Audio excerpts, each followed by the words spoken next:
ये शैतान है एक किस्म का है। अगर इसके ऊपर भी कोई नाम होता ना तो मैं उसको ये भी देती। आमिर लियाकत और दानिया शाह इस वक्त खबरों की जीनत बने हैं। दानिया शाह की जानिब से तनसीखे निकाह का केस दायर करने के बाद अवाम की तमाम तर तवज्जो उनकी जानिब है। हर कोई उनका मौकिफ जानने के लिए उनके इंटरव्यू कर रहा है। दानिया शाह जिन्होंने आमिर लियाकत से शादी हो जाने पर खुद को खुश नसीब करार दिया कि वो आज इस शादी को अपने गुनाह की सजा करार दे रही हैं। आमिर लियाकत ने शादी के बाद दानिया शाह पर क्या जुल्म ढाए, दानिया शाह ने किन तकलीफों का सामना किया, किस तरह आमिर लियाकत ने उन्हें नमाज पढ़ने से रोका, ये सब कुछ हम बताएंगे आज की इस वीडियो में। मुझे क्यों जगाया? मेरी जो सांस फूल गई भाई, तो छोड़ दिया है तो मुझे प्यास लग रही है। ओ भाई, तू पानी यहाँ रखा है ना, ये रखा है पानी, पी लो पानी।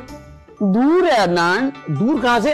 देखो तो करीब रखा है। अदनान पानी दे। दानिया शाह की जानिब से तलाक के ऐलान के बाद तमाम तर टीवी चैनल्स और एंकर्स का रुख उनकी जानिब हो गया। हर कोई उनका मौकिफ जानने के लिए उनके इंटरव्यूज कर रहा है, जिसमें वो आमिर लियाकत के बारे में चशम कुशा इंकशाफात कर रही हैं। 3 माह तक शादी के बंधन से मुंसलिक रहने वाली दानिया शाह ने आमिर लियाकत की हकीकत और असलियत को सामने लाना शुरू कर दिया। दानिया शाह ने निजी मीडिया से गुफ्तगू के दौरान आमिर लियाकत पर इल्जाम लगाते हुए कहा कि आमिर लियाकत नशा करता था और नौकरों के सामने इज्जत भी नहीं करता था। शादी के दूसरे दिन ही उसने उसके साथ ये रवैया इख्तियार कर लिया था। वो खुद भी नशा करता था और मुझे भी नशा करने पर मजबूर करता था, और जब मैं इनकार करती थी तो वो मुझ पर बुरी तरह से हाथ उठाता था। नशे में धुत होने की वजह से उसे मालूम नहीं होता था कि वो क्या कर रहा है, और जब उसका नशा उतर जाता तो वो नॉर्मल हो जाने पर मुझसे माफिया मांगता। आमिर लियाकत की हैवानियत और दहशत का अंदाजा इस बात से लगाया जा सकता है कि उन्होंने 2 से 3 बार मारा और 1 बार गला दबाने की कोशिश भी की।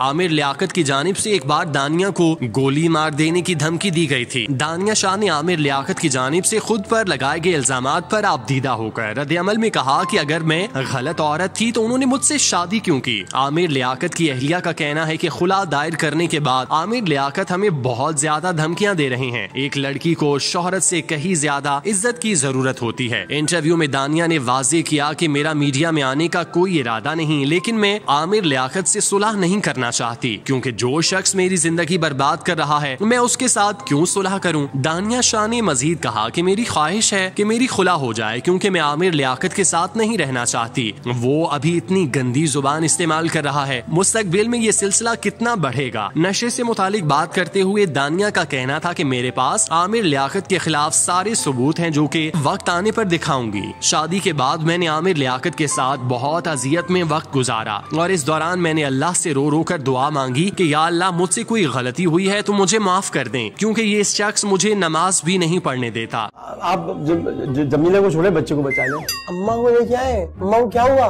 वही जो जमीला को हुआ। अब्बा ये अब्बा फिर से अब्बा। जब मेरी उनके साथ शादी हुई तो मैं खुश थी कि ये आलम है जिसकी वजह से मेरी जिंदगी संवर जाएगी, लेकिन ऐसा कुछ ना हुआ। आमिर लियाकत ने मुझे नमाज पढ़ने से रोका और कहते थे कि पूरे दिन में सिर्फ 2 रकत पढ़ने होते हैं, इसके अलावा कोई नमाज नहीं होती। शादी के बाद आमिर लियाकत ने दानिया शाह के घर जाने पर पाबंदी आयद की हुई थी। वो 3 माह से उनके साथ रह रही थी। इस दौरान उन्हें घर की याद आई, लेकिन आमिर लियाकत ने इजाजत नहीं दी। ईद से कुछ दिन कबल दानिया शाह ने आमिर लियाकत के सामने हाथ पैर जोड़कर कहा मैं कुछ दिन बाद वापस आ जाऊंगी। तब कहीं जाकर उन्हें बहावलपुर जाने की इजाजत मिली। दानिया का कहना था कि आमिर लियाकत जैसे लोग अपनी मां को इज्जत नहीं दे सकते तो दूसरी औरतों को क्या इज्जत देंगे। शादी के दूसरे दिन ही उन्होंने नौकरों के सामने मुझे इज्जत नहीं दी। आमिर लियाकत नशावर होकर आए रोज तशद्दुद का निशाना बनाते। आमिर लियाकत जैसे दिखते हैं वैसे बिल्कुल नहीं। ये सिर्फ मीडिया के सामने मुझे प्यार करते थे, जबकि हकीकत में वो मेरे साथ इंतहाई इंसानियत सोच सलूक करते थे, जिसके मैं और मेरा रब गवाह है। नो नो नो वे सर, नो नो वे। कौन सा व्हाइट टाइगर है? आप पेशेंट के कौन है? जी मैं शाह। आउट। बाबा रखा ने फखर सामान। केस में कॉम्प्लिकेशंस है, मुश्किल केस है ये। आप जमीला को छोड़े, बच्चे को बचा लें।